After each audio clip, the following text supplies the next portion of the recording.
নমস্কাৰ প্ৰিয় শ্ৰোতাসকল, ধাৰাবাহিক উপন্যাস পাঠ অনুষ্ঠানত মহাৰথীৰ আজি ৫৬তম খণ্ড। বাসুদেৱ কৃষ্ণই মোৰ জিজ্ঞাসাৰ গাঢ়তা উপলব্ধি কৰি প্ৰফুল্লিত হৈছিল নে বিব্ৰত হৈছিল, তেওঁৰ মুখমণ্ডলৰ স্থিৰ অভিব্যক্তিৰ পৰা নিশ্চিত হোৱাটো মোৰ বাবে আছিল দুৰূহ। প্ৰতি মুহূৰ্ততে মই দেখা পাইছিলোঁ সেই মনোমুগ্ধকৰ ঈৰ্ষৎ হাঁহিৰ অন্তৰালত প্ৰশ্ন জিজ্ঞাসাৰ প্ৰাঞ্জলতা আৰু জটিলতাৰ একাকাৰ হৈ পৰিছিল। কঠিন প্ৰশ্ন কৰি সেই প্ৰশ্নৰ ন্যায্যতা সম্পৰ্কে যদি মইহে বিচলিত হৈছিলোঁ, তেতিয়া প্ৰশ্নৰ উত্তৰদাতা কৃষ্ণ আছিল অবিচলিত। অথবা বাসুদেৱে উপলব্ধি কৰিছিল অৰ্জুনৰ প্ৰশ্নৰ লগত মোৰ প্ৰশ্নৰ অমূল্যতা অত্যন্ত স্বাভাৱিক। অৰ্জুন কৃষ্ণৰ নিষ্কাম গুণমুগ্ধ। গুৰুৰ মনত আঘাত দিব পৰা ক্ষমতা অৰ্জুনৰ অবৰ্তমান। মই মুক্ত। সুদূৰৰ পৰা মই কেৱল কৃষ্ণক বন্দনা কৰোঁ। মই ক'লোঁ, বাসুদেৱ, তুমি এনে এক বিশাল মহিমামণ্ডিত আকাশলংঘা পৰ্যায় অথবা মাৰ্গৰ পৰা বাণী প্ৰদান কৰা আৰু বৰ্ষণ কৰা উপদেশ, যাক হৃদয়ংগম কৰিবৰ বাবে শ্ৰোতাৰ অপৰিহাৰ্য হয় চিন্তাৰ বিচক্ষণতা আৰু প্ৰগাঢ় চৈতন্যবোধ। প্ৰথমৰে পৰা অৰ্জুন সেই বিচক্ষণতাৰ অধিকাৰী নাছিল যদিও তেওঁৰ হৃদয় আৰু মন তেনে এক আলোকসন্ধানী বাণী গ্ৰহণ কৰিবৰ বাবে নিৰন্তৰ সাজু হৈ আছিল। মনৰ প্ৰস্তুতি আৰু হৃদয়ৰ ব্যাকুলতাই মূল কথা। কিন্তু সকলো তৰুণেই অৰ্জুনৰ বিচক্ষণতাৰ সমভাগী হ'ব নোৱাৰে। অথচ তুমি মোক প্ৰথমতে ক'লা, অৰ্জুনক শুনোৱা তোমাৰ সেই বাণীহে এই ভাৰতৰ সকলো কালৰ মানুহৰ বাবে বিব্ৰত অথবা উৎসাহিত। কৃষ্ণই উত্তৰ দিলে, তোমাৰ জিজ্ঞাসাৰ মূলতেই মূল প্ৰশ্নৰ উত্তৰ নিহিত আছে। ইয়াৰ দ্বাৰা এই কথা প্ৰমাণিত, মহাজীৱনৰ শাশ্বত তত্ত্বৰ দৰ্শনে তোমাক বাৰে বাৰে আলোকিত আৰু আলোড়িত কৰে। তুমি সেই মহাজাগতিক যজ্ঞৰ এক মূৰ্তিমন্ত প্ৰবাহ। মই অৰ্জুনক যি বাণী প্ৰদান কৰিলোঁ, তাত হীৰাখণ্ডৰ জ্যোতি আলোকিত হৈ আছে। কিন্তু সেই বাণী মোৰ দ্বাৰা আৱিষ্কৃত নহয়। সেই মহিমাময়ী হীৰাখণ্ডৰ মই আৱিষ্কাৰক নহয়। ভাৰতীয় মহান সভ্যতা আৰু সংস্কৃতিৰ বিশালতাৰ মাজতে মোৰ বাণী আৰু কাহিনীৰ উৎস পুঞ্জিত হৈ আছে। বেদ বেদান্ত উপনিষদৰ মহাতাত্ত্বিক জ্ঞানৰাশি মোৰ ব্যক্তিসত্তাৰ মাজেৰে প্ৰকাশিত হৈছে। সাধাৰণ লোকে সেই ৰহস্য উদ্ঘাটন কৰিব নোৱাৰি মোক সৃষ্টিকৰ্তাৰ মৰ্যাদাৰ সমাৰ্থক কৰে। প্ৰকৃততে ভাৰতীয় সভ্যতা সংস্কৃতি আৰু পৰম্পৰা মোৰ যোগেদি যোগ্যৰূপে প্ৰৱাহিত হয়, কাৰণ মই তাৰ যোগ্য প্ৰতিনিধি।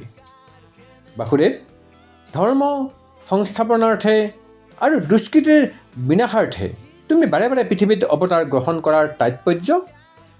ভাৰতীয় সভ্যতা সংস্কৃতিৰ বাহক হোৱাটো কি নিতান্ত সহজ? কৰ্ণ, মোৰ সমগ্ৰ জীৱনটো জন্ম, শৈশৱ আৰু কৈশোৰৰ পৰা বৰ্তমানলৈকে পৰ্যবেক্ষণ অথবা সূক্ষ্মৰূপে অধ্যয়ন কৰিলেই মোৰ জীৱন সম্পৰ্কে তোমাৰ ধাৰণা গাঢ় আৰু স্পষ্ট হ'ব। কোনো মহান দেৱতাৰ দৰে মোৰ জীৱন সুবৰ্ণমণ্ডিত আয়াসলব্ধ নহয়। মোৰ জীৱন মানৱাতীত নহয়। সামান্য মানৱৰ দৰে জন্ম লৈ জীৱনত নানান সংঘাত অতিক্ৰমী পৰম কৃচ্ছ সাধনাৰ দ্বাৰা মই মানৱাতীত পৰ্যায়লৈ যাত্ৰা কৰিছোঁ। তুমি জানা, নিঃশংস অন্ধকাৰ কাৰাগাৰত মোৰ জন্ম। ভাৰতবৰ্ষত এনে কোনো হতভাগ্য সন্তান সম্ভৱ নাই, যাৰ জন্ম পুতি গন্ধময় কাৰাগাৰত। এনে কোনো সন্তান নাই, যাৰ পিতৃ মাতৃ আৰু পিতামহ একে সময়তে কাৰাগাৰত আবদ্ধ। জন্ম মুহূৰ্ততে মই মাতৃৰ স্বৰ্গীয় স্নেহৰ পৰা বঞ্চিত। এক বৃষ্টি ধূসৰিত অন্ধকাৰ ৰাত্ৰি পিতৃ বসুদেৱে নদীৰ বুকুৱেদি মোক পলুৱাই নি অন্য এক মাতৃৰ বুকুত সংস্থাপন কৰিছিল। কৰ্ণ, বৰ্ণত আছিলোঁ মই কৃষ্ণ। অজস্ৰ শিশুৰ দ্বাৰা মাতৃৰ লগত সম্পৰ্ক আছিল মোৰ নিকটাত্মীয়। গোৱালৰ সন্তানৰ দৰে শৈশৱ অতিক্ৰম হৈছিল গোচাৰণ ভূমিত। সেই তৃণমূল পৰ্যায়ৰ পৰা নিজৰ উত্তৰণ ঘটাৰ বাবে কি নিদাৰুণ কষ্ট আৰু দুৰূহ কৃচ্ছ সাধন কৰিব লগা হৈছে, তাৰ এক সূক্ষ্ম ধাৰণা কৰিব পাৰিলে তুমি মোৰ জীৱনটো মানৱৰ পৰ্যায়ৰ পৰা মানৱাতীত উচ্চতালৈ উত্তৰণ ঘটোৱা এক ক্লান্তিহীন সংগ্ৰামৰ বাহিৰে একো নহয় বুলি কোৱাৰ বিশ্বাস কাৰ হ'ব? অত্যন্ত সাধাৰণ পৰ্যায়ত জীৱন আৰম্ভ কৰি নিজৰ তাত্ত্বিক সাধনৰ যোগেদি মানুহ শাশ্বত জগতলৈ উত্তৰণ কৰিব পৰা কাহিনীৰে মোৰ জীৱন সংবৃত্ত। মোৰ জীৱনত সামান্য জটিলতাও নাই, আছে কেৱল ক্লান্তিহীন নিৰন্তৰ অন্বেষণ সাধনা।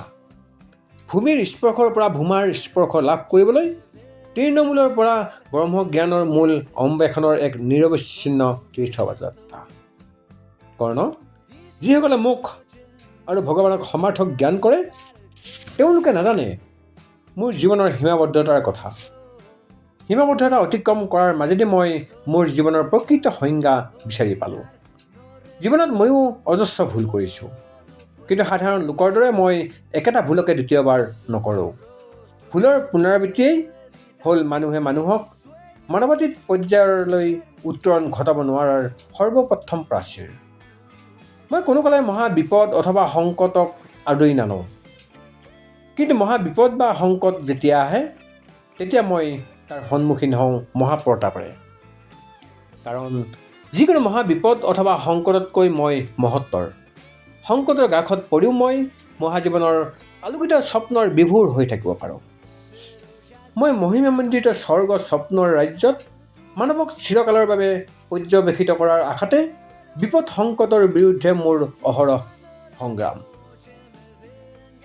মই প্ৰশ্ন কৰিলোঁ, কুৰুক্ষেত্ৰৰ মহাযুদ্ধক তুমি যদি ধৰ্ম সংস্থাপন আৰু দুষ্কৃতিৰ বিনাশৰ প্ৰতীকৰূপে গ্ৰহণ কৰিছা, তেনেহ'লে যুদ্ধত যোগ দিবৰ বাবেই জন্ম ক্ষত্ৰিয়ৰ মনত জীৱ, আত্মা আৰু পৰমাত্মাৰ প্ৰশ্ন উত্থাপন কৰি বিভ্ৰান্তিৰ সৃষ্টি কৰা কিয়?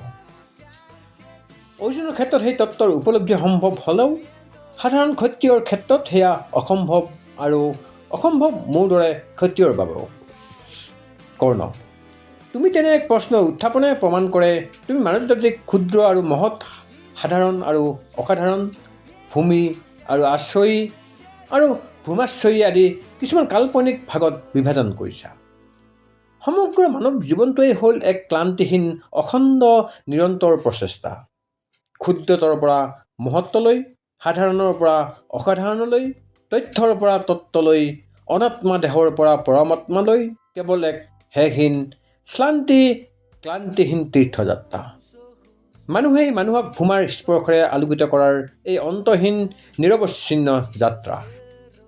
জীৱৰ লগত আত্মাৰ, দেহৰ লগত পৰমাত্মাৰ, জীৱনৰ লগত মৃত্যুৰ সেই ধ্ৰুপদী সম্পৰ্কৰ যি কাহিনী মই অৰ্জুনৰ সন্মুখত বিব্ৰত কৰিলোঁ, তাত কোনো নতুনত্ব নাই। মানৱ সৃষ্টিৰ সেই প্ৰথমৰ পৰাই মানৱ ভাগ্যই মহাজীৱনৰ উত্তৰাধিকাৰী সূত্ৰে নিজেই বহন কৰি আনিছে সেই মহাজিজ্ঞাসা।